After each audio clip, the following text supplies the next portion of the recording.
El Ministerio Cetro de Dios presenta el mensaje de restauración y edificación a las naciones por el profeta José Ramírez. Quiero que leamos Efesios capítulo 4, versículos 31 y 32, donde dice: quítese de vosotros toda amargura, enojo, ira, gritería, maledicencia y toda malicia. Antes sed benignos unos con otros, misericordiosos, perdonándoos unos a otros, como Dios también os perdonó a vosotros en Cristo. Es decir, que el perdón está en Cristo. Si no buscamos a Dios a través de Cristo y a través de otra persona, otro Dios, otro mediador, otro comediador, otra redentora o redentor o corredentor que no sea Cristo, no seremos perdonados. Yo quiero que hablemos ahora mismo, y es por la situación que he visto en la calle, he recogido a través de la prensa, la televisión. Esto a nivel mundial se está moviendo un flagelo muy fuerte que se llama el resentimiento, y el resentimiento produce amargura. Y si hay resentimiento en alguien y hay amargura en alguien, entonces para eso es este tema de ahora. Para eso quiero hablar ahora mismo cómo ser libres del resentimiento y la amargura. Y me he apoyado en la misma palabra en el libro de Efesios capítulo 4, versículos 31 y 32, donde Pablo nos da una prescripción apostólica con la autoridad del apóstol, que tenía fundamento, que tenía el llamado, que tenía el carácter de Cristo, que tenía la moral, que tenía las señales. La señal de un apóstol no es, la marca de un apóstol no es Christian Dior, no es Oscar de la Renta, no es Versace.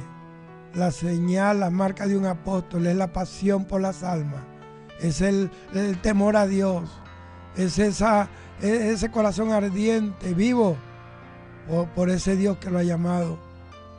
Entonces, a través de este estudio, quiero que veamos la importancia que hay en nuestras reacciones.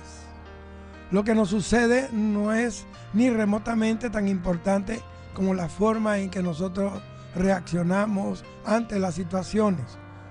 Si no nos ofendemos por un insulto o por una injuria o una calumnia, es probable que esto no nos haga mucho daño. Pero, por otra parte, si permitimos que el asunto se transforme en un resentimiento, puede hacernos mucho daño. ¿Qué es el resentimiento? ¿Por qué es tan destructivo el resentimiento?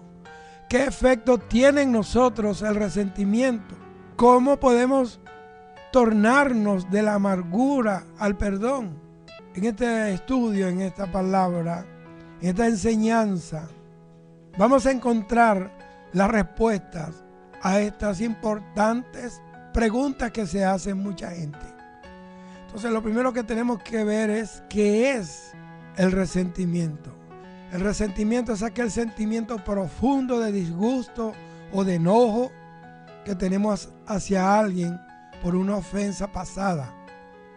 Es nuestro doloroso recuerdo de heridas anteriores. El resentimiento es el gran enemigo de las buenas relaciones. Destruye la amistad, destruye los hogares, transforma a los amigos en enemigos. Pero el efecto más dañino del resentimiento es la destrucción de la persona que se aferra a él. Un pastor fue llamado a la cabecera de un hombre que estaba muriendo, estaba premortem. Era un hombre que nadie apreciaba, era un tipo duro, amargado, solitario, era un tipo hosco. Este hombre vivía en una cabaña destartalada a la afuera de la ciudad. Cuando iba a la ciudad, dejaba en claro que no quería hablar con nadie, ni tampoco le permitía a nadie que se le acercara a él, ni le hablara. Hasta los niños, cuando lo veían, huían de él. La gente se preguntaba por qué se había vuelto tan amargado y tan malo ese señor. Algunos pensaban que tenía alguna culpa secreta, algún remordimiento le había comido el alma. Otros estaban seguros de que había cometido algún crimen, había matado a alguien y lo estaba guardando en su corazón, y por eso el efecto del crimen era la amargura y la soledad, o que era fugitivo de la justicia. Pero todos estaban equivocados. Esa no era la razón de la soledad, de la osquedad de aquel hombre. La sencilla verdad era que cuando él era joven, un amigo le había ocasionado un daño tan grave. Estaba tan furioso que dijo: lo recordaré hasta el día que yo me muera. Y así lo hizo. Él le contó al pastor que se sentaba junto a su lecho. Dijo: lo he recordado cada mañana de mi vida y he pensado en eso cada noche. He maldecido a ese hombre que fue mi amigo 100,000 veces al día. Y aún hablando le costaba respirar. Y luchando para respirar, él continuó: y ahora veo que mi amargura me ha comido el alma. Mi odio no ha lastimado a nadie más que a mí mismo. Y Dios sabe que esto ha convertido mi vida en un infierno. ¿Cuánta gente? Mucha gente llegan a odiar a alguien por ofensa que no hizo, porque alguien dijo, fulano dijo, o le dan un croquis de alguien, lo escanean y se lo llevan y le meten Photoshop a una foto. Fue manipulada y entonces vienen, mira esto, entonces una persona, llegan a odiar a alguien, que hay personas que me odian a mí que nunca saben ni cómo soy yo. Entonces por eso lo dañino de ser un portador de un virus del odio. El problema aquí es que el odio, este país está lleno de odio. La televisión, el vocabulario violento. Las personas que dirigen nuestro país, como se dirige uno hacia el otro bando, con las palabras más toscas, más violentas, y se ve el odio de banda contra bando. En la misma asamblea es donde se reúne la gente que pueden dirigir la nación, los que crean las leyes, no se toleran, se han ido hasta los puños. Y entonces, ¿qué podemos esperar? ¿Qué podemos esperar nosotros? Pero volvamos al tema. ¿Por qué guardamos el resentimiento? Yo pienso que las cosas malas no se guardan, las cosas feas se botan, pero hay gente que son como esos acumuladores, que recogen tilimbiche, que recogen cachivache, yo no sé cómo lo llaman, chatarra, y la tienen metida en el cuarto, que ya no pueden ni caminar. Hay gente que tienen tanto resentimiento guardado en el cuarto de su alma que ni ellos pueden caminar y no hay lugar ni para Dios. Entonces, ¿por qué guardamos entonces el resentimiento? De todas las cosas malas y destructivas que pueden ocurrirnos, el resentimiento, hermanos, amigos, es una de las peores cosas. Es como un microbio mortal. Es como una bacteria que manipularon y se escapó del laboratorio, luchando constantemente para tener dominio sobre nosotros. Ese es el virus del odio, del resentimiento, y para destruirnos. Ninguna persona que razone bien quiere albergar y alimentar un microbio mortal en su cuerpo. ¿Quién quiere tener SIDA?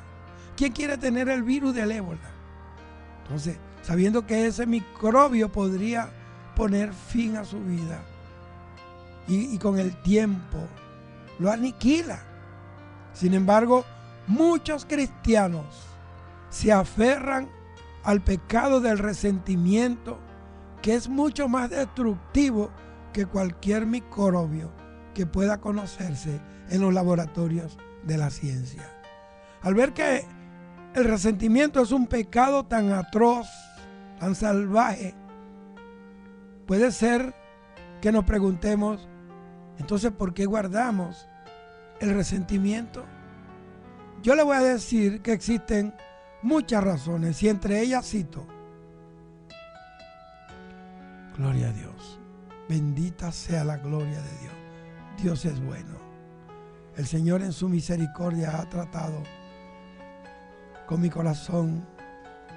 Y yo sé que hay gente que Dios, el dedo de Dios está señalándole, no para acusarle, sino para hacerle reaccionar, para que retorne de esos pasillos oscuros del resentimiento y del odio.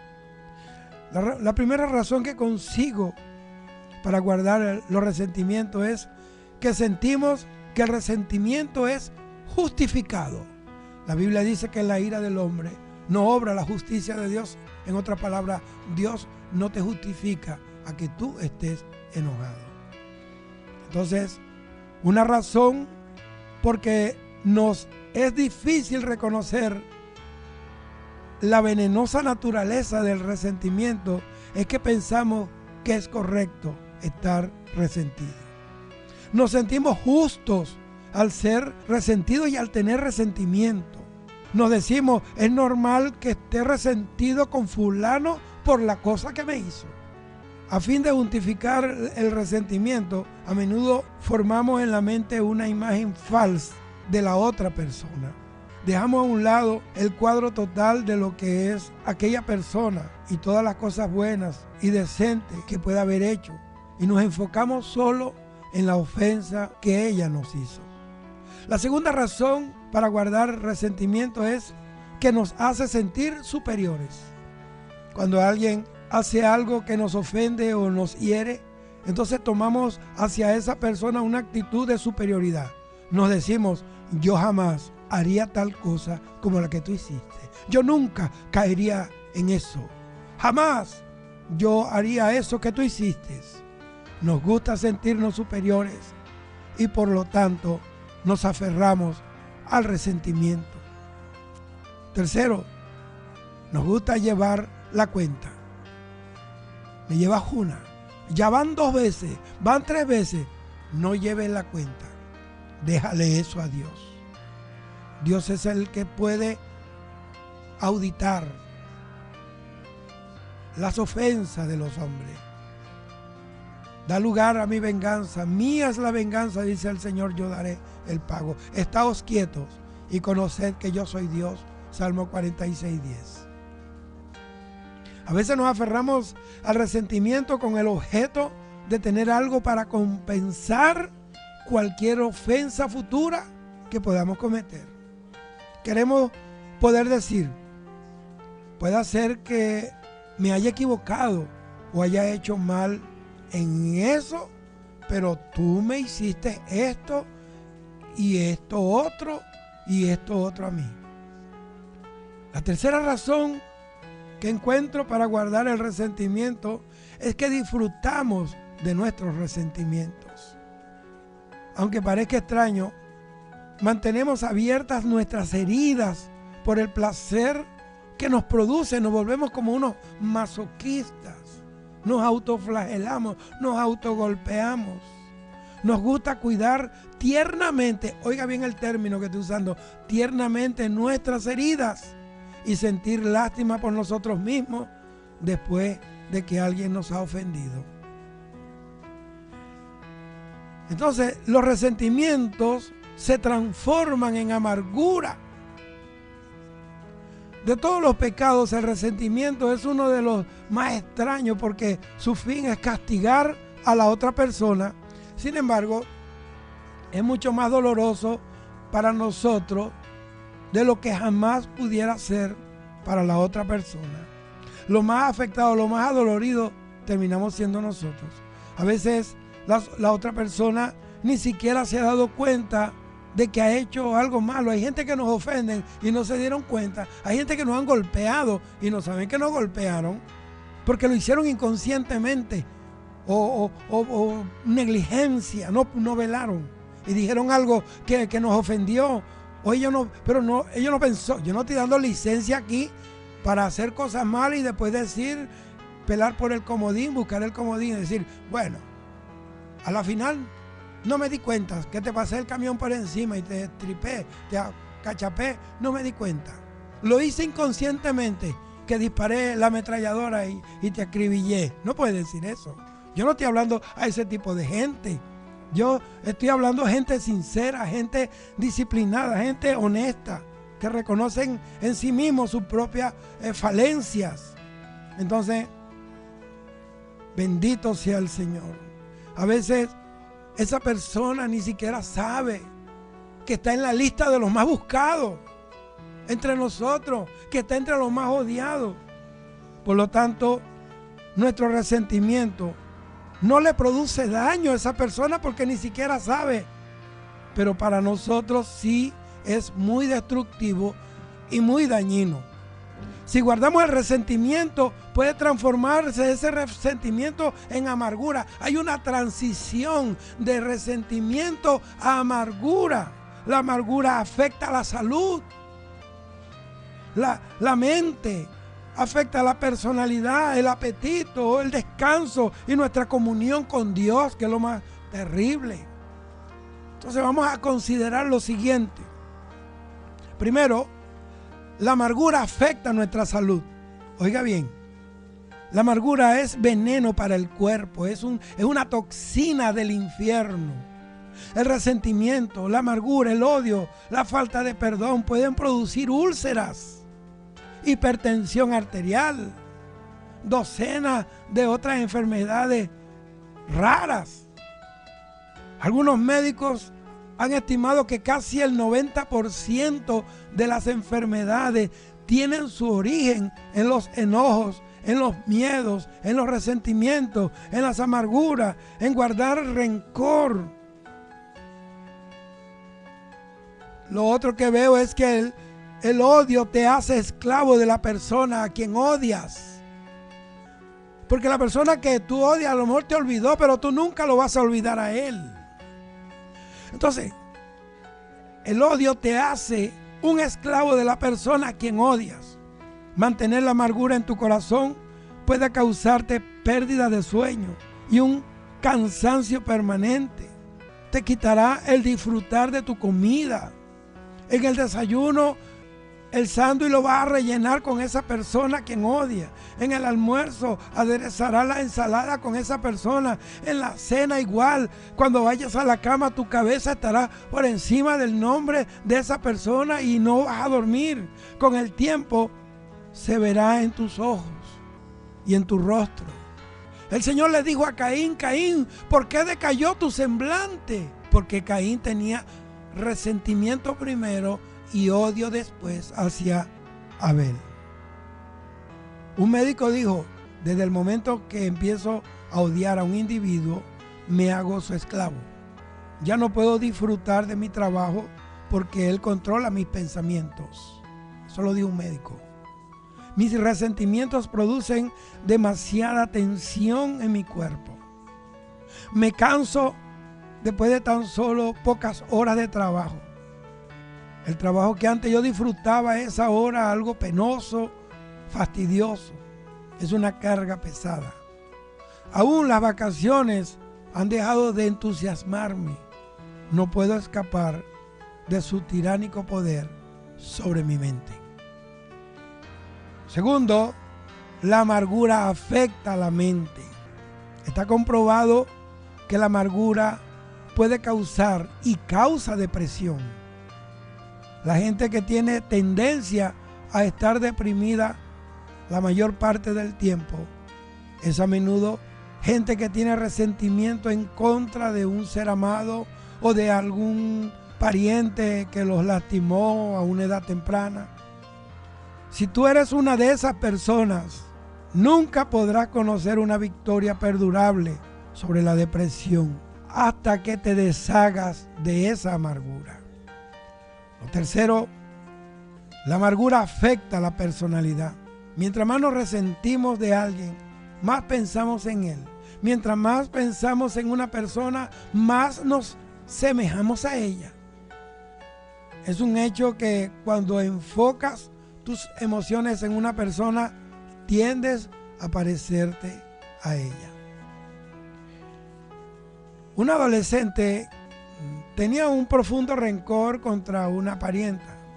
Cuando una consejera juvenil cuando una orientadora de la conducta y las emociones, una consejera juvenil, le sugirió que debía perdonar a esa persona, la joven dijo: jamás perdonaré a esa persona mientras viva.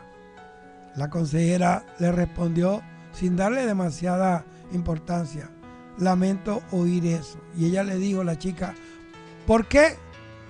Dijo: ¿por qué? Preguntó la chica. Porque en 20 años, le dijo la consejera, tú serás igual a tu parienta. Y este pensamiento le causó horror a esa joven, que dijo inmediatamente, rápidamente: Dios me libre. En ese caso, la voy a perdonar, porque no me quiero parecer a ella. Entonces, este es el tiempo de reflexión, porque hay gente que están enferma, han pedido oración por enfermedades, pero estoy dando causa de muchas enfermedades. Hay gente que tiene problemas psiquiátricos, problemas psicológicos, problemas de emoción. Es porque hay cosas como esta guardadas en el baúl de los recuerdos. Cuarto, la amargura afecta nuestra comunión con Dios. Cuando oramos al Padre, decimos algo así: perdónanos nuestras deudas, así como nosotros perdonamos a nuestros deudores. Perdona nuestras ofensas, como también nosotros perdonamos a los que nos ofenden. Cuando tú oras así, estás diciendo: Dios, por favor, perdóname mis pecados, tal como yo perdono a otras personas que pecaron contra mí. Si tú no perdonas a las otras personas, estás en realidad pidiéndole a Dios que no te perdone a ti. En una manera tácita lo estás haciendo. Te estás aplicando lo que entre los samuráis se conocen, los japoneses, como el harakiri. Tú te estás clavando la daga tú mismo delante de Dios. Entonces, la cura para el resentimiento y la amargura es el perdón. El perdón nos librará. La única cosa que puede librarnos del resentimiento y la amargura es el perdón. Pero no mucha gente comprende verdaderamente lo que es el perdón. El perdón no significa pasar por alto el pecado ni fingir que nunca ocurrió. Así como el avestruz meter la cabeza en un hoyo. Perdonar no es tratar de olvidar. Porque hay gente que dice: perdonan pero no olvidan. Es que el perdón no es olvido, porque tendrías que perder la memoria, tendrías que sufrir de amnesia. El olvido viene después del perdón, no antes. ¿Qué es el perdón entonces, predicador? Me dirá usted. El perdón es soportar el daño o esa injuria uno mismo y escoger ya no recordarla más.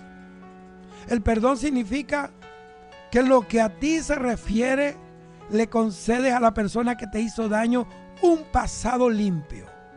Como dice allá en el libro de Hebreos capítulo 11, donde Dios habla de esos gigantes de la fe. Hebreos capítulo 11, yo lo llamo el salón de la fama de los gigantes de Dios. Y él dice, y habló de David, mire, David pecó. Habló de Sansón, Sansón pecó. Y dice, pero aunque ellos tuvieron buen testimonio, para Dios ellos no tuvieron mal testimonio, porque Dios perdona y ya se acabó. Todo lo echó al mar, nunca más lo recuerda. Ahora, perdonar no es tan fácil. ¿Dónde puedo comprar 1 kilo de perdón, 1 metro de perdón, 1 tonelada de perdón? No, perdonar es costoso. ¿Por qué es costoso? Porque la persona que perdona paga un precio por la ofensa o el mal que esa otra persona le ocasionó. Te repito, porque la persona que perdona paga un precio por la ofensa o el mal que ella está perdonando. Cristo tuvo que pagar la pena de nuestros pecados para perdonarnos. Por eso murió en la cruz. Yo estoy hablándote tan serio. Yo creo, mucha gente tiene una enseñanza tan, tú sabes, tan disneylandística, pero no van a lo profundo de la situación. Hay ministros resentidos, hay pastores pastoreando, valga la redundancia, que tienen el corazón resentido porque alguien vino y le dividió la iglesia. O porque alguien se fue para la iglesia de otro, el enemigo, y entonces predica con rencor y vive con rencor y toman la cena con rencor. Entonces, para eso está esta hora ahora aquí. Para eso estoy aquí. Yo debo aprovechar cada momento que Dios me da para hablar y para abrir la ventana. Mucha gente tiene las ventanas cerradas y Dios las está abriendo. Dios te está haciendo una praxis profunda en tu alma y en tu espíritu. Agradece por este tiempo que estás oyendo. No me apagues, no te cambies. Oye bien lo que el Espíritu de Dios te dice a través de su palabra. Es costoso perdonar, pero es más caro no perdonar. Perdonar es caro, pero más caro sale odiar. Es costoso, ¿sí? Perdonar, pero es más caro aún no hacerlo. Puede ser que tú hayas recordado cierta injuria u ofensa por mucho tiempo. Puede que estés pensando en ello en este mismo preciso momento y mientras yo te hablo, estás pensando en eso. Esa persona, sin duda, pudo haberte ofendido, pudo haberte cometido una gran injuria, pudo haberte lastimado, pero esa injuria no te ha hecho ni la mitad del daño que tú mismo te has hecho al retener el resentimiento en tu corazón. Tu corazón quedó incapacitado para recibir la gracia de Dios. Tu corazón se volvió un campo minado que Satán lanzó una granada explosiva y destruyó lo bonito de tu corazón. Entonces, usted me dirá, predicador, ya lo entendí, ya lo reconozco, pero ¿ahora qué hago?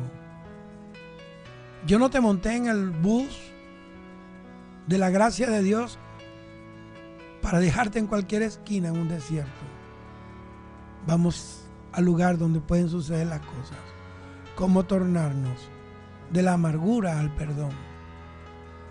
Los pasos siguientes te mostrarán cómo librarte de tu amargura. Lo primero, reconoce que Dios es el juez. Dice la Biblia, mía es la venganza, yo pagaré. La gente necesita ser juzgada por sus malos hechos, pero tú y yo no somos los indicados para juzgarla.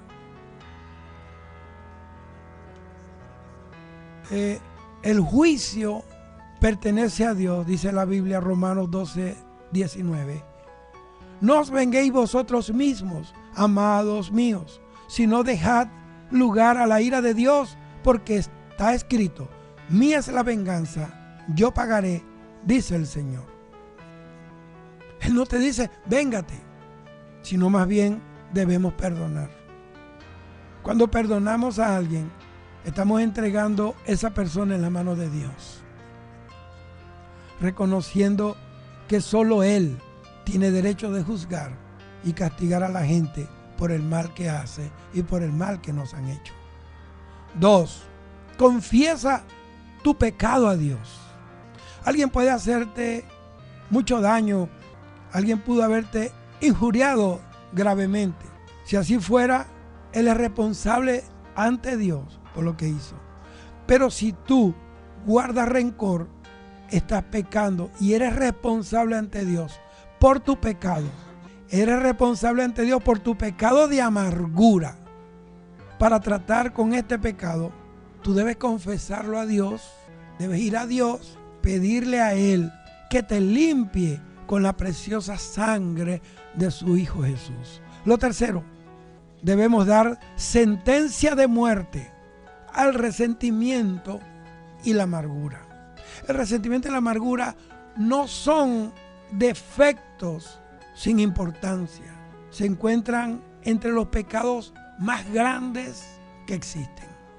debemos darles sentencia de muerte a ellos, o ellos nos darán sentencia de muerte a nosotros.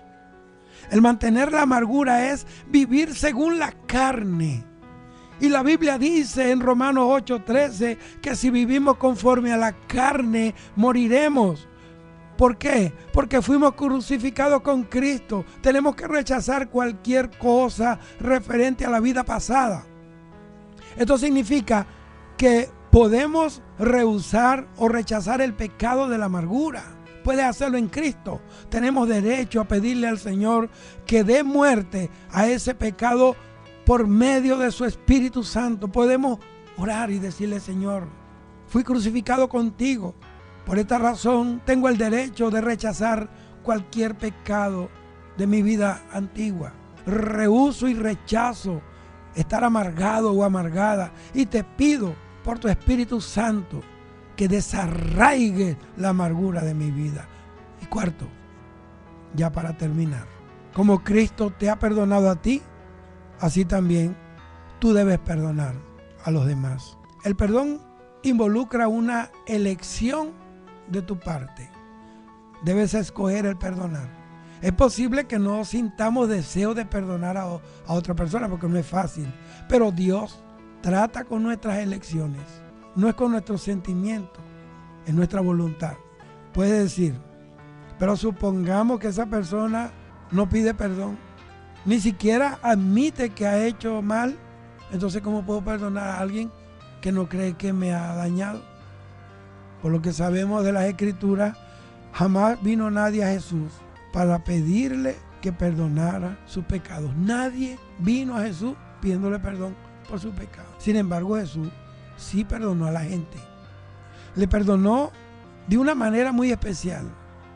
Les perdonó unilateralmente. Óyeme este término que estoy usando, unilateralmente. La palabra unilateral significa de un solo lado. Perdonar a alguien unilateralmente significa que tú lo perdonas por tu lado. No importa lo que él haga en su lado. Pero en cuanto a tu lado, tú eres libre. Tú perdonaste. Puede ser que él te pida perdón y puede que ni siquiera sepa que necesita ser perdonado. Pero de todas maneras, tú puedes elegir perdonarlo. Como dijo, yo y mi casa, yo he elegido, serviremos a Jehová. Tu casa es tu cuerpo, tu corazón, es donde vive el Espíritu Santo. Tú no puedes decir, yo y mi casa serviremos a Jehová. Cuando hay amargura y resentimiento en tu corazón, tú no puedes servir a Dios. Ni siquiera puedes orar, no puedes llevar ni la ofrenda. Tú puedes llevar millones de dólares al altar, pero si tú tienes algo contra alguien o alguien contra ti, no has arreglado eso, es que no te estás llevando inmundicia, muertecina, un animal podrido. Ve y reconcíliate y después tu ofrenda será aceptada. Los que crucificaron al Señor Jesucristo no le pidieron perdón, ni los pretores que golpearon sus espaldas, no. Pero Jesús los perdonó de todos modos. Él oró, Padre, perdónalos porque ellos no saben lo que hacen. El perdón fluyó del corazón de Jesús. ¿Para qué? ¿Para quién? Para aquellos que no lo habían pedido ni lo merecían. Este es el perdón unilateral. Entonces, de la manera que Cristo os perdonó, así también hacedlo vosotros. Cuando acudimos al Señor buscando la salvación, no confesamos cada pecado que habíamos cometido en la vida porque hay cosas que no recordamos. Por eso es que David dijo, perdóname, Señor, de mis pecados, aún de aquellos que no recuerdo, los que me son ocultos. No pedimos su perdón por cada pecado. Y sin embargo, el Señor nos recibió y nos perdonó por cada pecado que habíamos cometido. Ahora nos manda a perdonar a otros, tal como Él nos perdonó a nosotros. La Biblia dice en Colosenses, capítulo 3, versículo 12 y versículo 13. Vestíos, pues, como escogidos de Dios, santos y amados, de entrañable misericordia, de benignidad, de humildad, de mansedumbre, de paciencia. Versículo 13 dice, soportándoos unos a otros y perdonándoos unos a otros si alguno tuviere queja contra otro. De la manera que Cristo os perdonó, así también vosotros hacedlo. Aunque otra persona no te pida perdón o ni siquiera reconoce haberte hecho mal, tú de todos modos puedes perdonarle. Puedes perdonarle unilateralmente. Y quinto, confía en que el Espíritu Santo haga de tu perdón una realidad. Te saque de las tinieblas del odio, de la amargura, a la luz inefable de su Hijo Jesús. Es Dios, el Espíritu Santo, el que tiene el poder para destruir los terrones secos de la amargura y hacer que corran aguas vivas a través del territorio de tu alma. El salmista lo experimentó en su propia vida y escribió al respecto en el Salmo 107, versículo 35. Vuelve el desierto en estanques de agua y la tierra seca en manantiales. En las Escrituras hay testimonios de personas que fueron transformados de personas amargados y rencorosos a pacificadores y perdonadores. Ana, la madre de Samuel, estaba amargada porque no podía tener hijos, era estéril. Y dice la palabra que ella lloró en amargura de espíritu. Primera de Samuel, capítulo 1, versículo 19 dice: ella con amargura de alma oró a Jehová y lloró abundantemente. ¿Por qué? Porque la amargura produce mucho llanto, mucho dolor, mucha tristeza. Y en el versículo 15 de 1 Samuel 1 dice que ella se confesó una mujer atribulada de espíritu, porque la amargura produce tribulación. Su amargura fue vista por el Señor y su Santo Espíritu trabajó su amargura y la preparó para dar a luz al primer juez de Israel, a Samuel. El hombre que dice la Biblia que mientras vivió como profeta, ni una sola palabra de él, su boca cayó a tierra sin que Jehová la cumpliera. Y en el versículo 18 dice que ella se fue por su camino y comió y no estuvo más triste. Porque allí en el altar de Silo, Dios la oyó.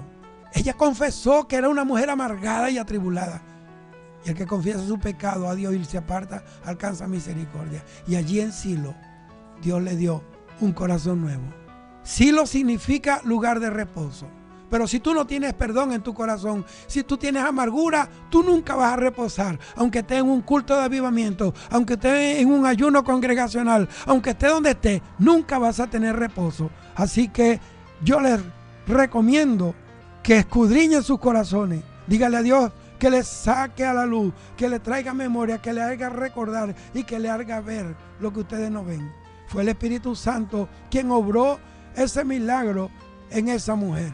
Tomó el corazón de un proscrito también, de un prófugo de la justicia de Egipto, acusado de homicidio. Estoy hablando de Moisés, que estaba escondido en el desierto y transformó a ese hombre en el hombre más manso de sobre toda la tierra. Número 12:3 dice: y aquel varón Moisés era muy manso, más que todos los hombres que había sobre la tierra. Y ese hombre que llama la Biblia manso fue un hombre que mató a otro y lo enterró. O sea, y lo hizo con mala intención. Él sabía, lo mató y lo enterró. Entonces, este varón es el mismo que había dado muerte a un soldado egipcio. Pero ahora vemos a Moisés delante de Dios diciéndole que perdonara al pueblo de Israel. Y que si no, que lo matara a él mismo primero y que borrara su nombre del libro de Dios. ¿Dónde dice eso, predicador? Éxodo capítulo 32, versículo 32 dice que perdones ahora su pecado. Y si no, ráeme ahora de tu libro que has escrito. Dios está aquí. El mismo Dios que convirtió el corazón de un hombre legalista, odioso, amargado como Saulo de Tarso, y lo convirtió en Pablo, el hombre más grande después de Jesucristo en el Nuevo Testamento. Está aquí para perdonarte a ti, para sacar tu amargura. Hay jóvenes amargados, jóvenes que no están disfrutando su juventud porque tienen amargura, porque los dañaron, porque los han maltratado, porque tienen padres que no tienen, que son invisibles, que nunca, lo único que tienen para ellos es comida, ropa y zapatos, que no un techo, pero no tienen un momento para abrazarlo, que no tienen una palabra de amor para ellos. Hay mujeres amargadas, porque se ven en el cuadro de que solo son las que arreglan la casa, solo son las que cocinan, solo son las que tienen que estar pendientes de los niños, y pasan años y años y no la valoran, no la aman. Están amargadas. Aunque el día de las madres le regalen algo, o el día de su cumpleaños le regalen algo, ahorita en diciembre se abracen y para despedir el viejo año y dar bienvenida al nuevo. Están amargadas. Aunque tengan ropa nueva o casa pintada, su corazón sigue siendo negro y amargado. Hay ministros, hay cristianos amargados. Y Dios no quiere eso en ti. Voy a orar. Pide perdón al Señor y apártate del pecado, la amargura. Te estás haciendo más daño tú que a nadie más. Padre, en el nombre de Jesús, mira quienes están enfermos. Ahora oro por los que están enfermos en el alma, los que tienen enfermedades que no pueden curar las pastillas ni las píldoras, donde no hay ningún médico que pueda ver el alma, donde no hay médico, Señor, el único que llega más allá de los rayos X es tu Santo Espíritu. Sana ese corazón amargado, sana ese resentimiento, sana esa ira. En el nombre de Jesús, échala afuera. Padre, sana estos corazones, sana Venezuela, que están los corazones de muchos amargados, uno contra otro, llenos de odio, de resentimiento, de desunión, Padre mío. Padre, maldiciones uno contra otro. Padre, se olvidaron que somos hijos de un mismo Padre, de una misma patria, Señor. Limpia, sana Venezuela, sánanos, Padre. Sana al que está amargado, el que está enfermo.